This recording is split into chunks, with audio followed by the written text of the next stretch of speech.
History है इस Nalanda university जो इसका जो उद्घाटन किया गया है राजगीर में बिहार में। तो यहाँ जो इसकी हिस्ट्री है, इसकी हिस्ट्री कुछ इस प्रकार से बहुत ही इम्पॉर्टेंट हिस्ट्री जो है ये, मतलब हिस्ट्री में बहुत ही इम्पॉर्टेंट जो यूनिवर्सिटी है ये नालंदा यूनिवर्सिटी रही थी।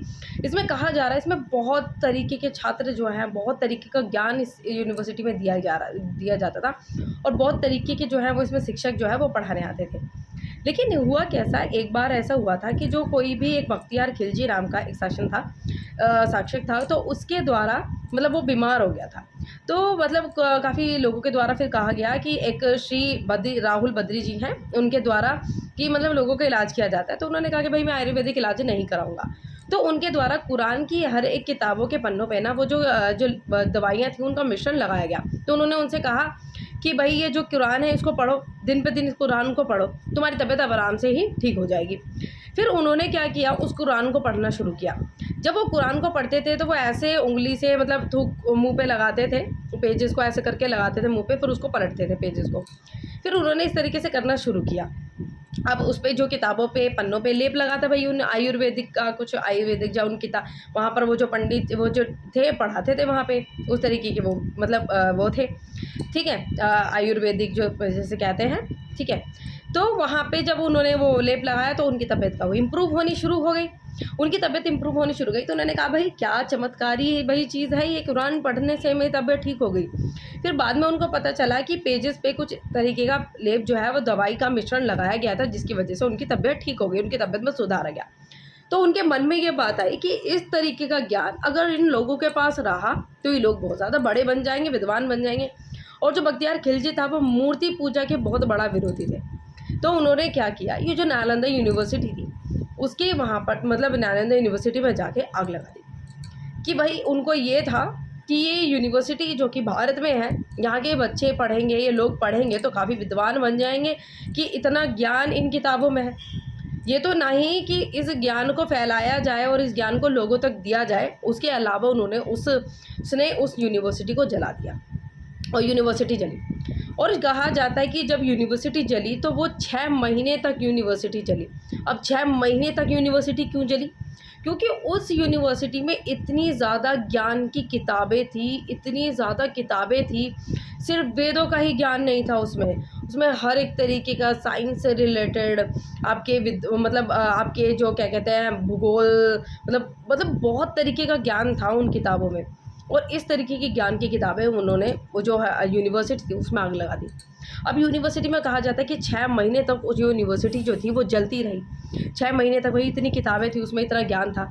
आज ये ज्ञान अगर भारत के पास होता, लेकिन कुछ जो ज्ञान था कुछ लोगों के द्वारा वहाँ से कुछ किताबें लेके मतलब चले भी गए।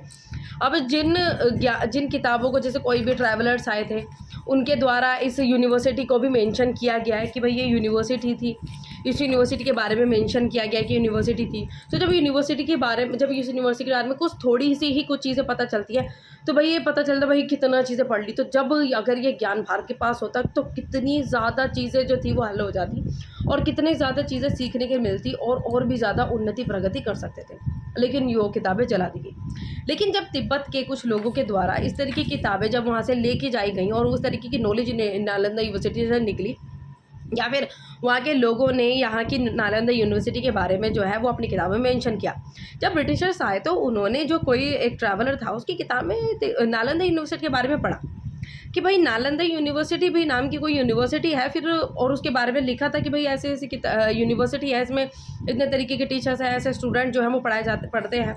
तो फिर उन्होंने जो ब्रिटिशर्स थे उन्होंने नालंदा यूनिवर्सिटी की खोज की। मतलब ये है कि उसको खोजा बीना करके भाई क्या थी यूनिवर्सिटी, जब देखा तो भाई बहुत खुदाई वगैरह की कुछ मिला होगा उसमें, ठीक है। फिर जो नालंदा यूनिवर्सिटी थी, ये कहा जाता है कि जो नालंदा यूनिवर्सिटी थी इसमें बच्चों का एडमिशन ऐसे ही नहीं हो जाता। इसमें बहुत ही कठिन जो है वो पेपर होता था, टेस्ट होता था, जिसको कहते हैं जैसे कि अब बच्चों का एग्ज़ाम होता है तो ऐसे ही एंट्रेंस टेस्ट जो है उस टाइम पे भी होता था। क्योंकि नालंदा यूनिवर्सिटी में बच्चे 10 में से कुछ 3 ही बच्चे जो है वो सिलेक्ट किए जाते थे जो बहुत ही ज़्यादा विद्वान होते थे।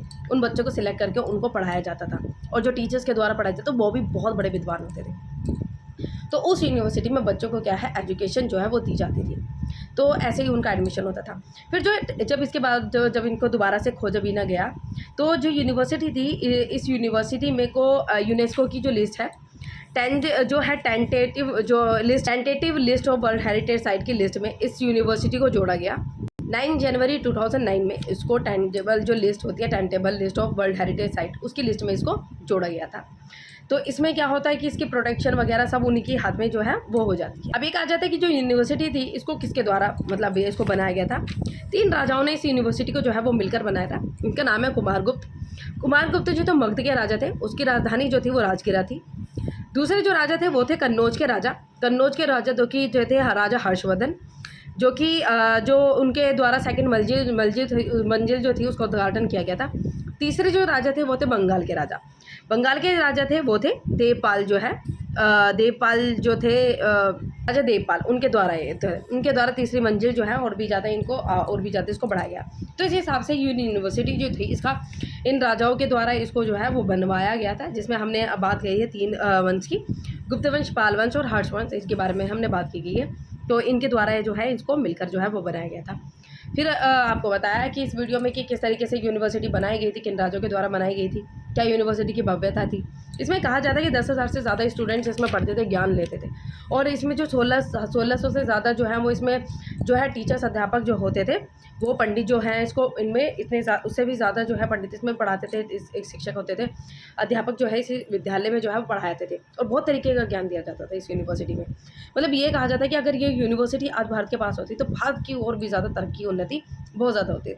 तो इसी चीज़ से जो है कि वही लोगों के द्वारा, ये बख्तियार खिलजी के द्वारा ये सोचा गया कि अगर ये यूनिवर्सिटी भारत के पास रही तो क्या होगा कि आगे जो भारत है और भी ज़्यादा उन्नति प्रगति कर लेगा। तो उसने इस चीज़ में आके कि जो है इस यूनिवर्सिटी को तहस नहस कर दिया। ठीक है, ये कुछ हिस्ट्री है जो वो रही है। और अगर हमारी वीडियो अगर आप पसंद आई और हमारी वीडियो को आपने अंत तक देखा हो और पसंद आई तो हमारी वीडियो को प्लीज़ लाइक कीजिए, और जो इस चैनल पर नए हैं तो हमारे चैनल को सब्सक्राइब कीजिए और कमेंट ज़रूर कीजिए।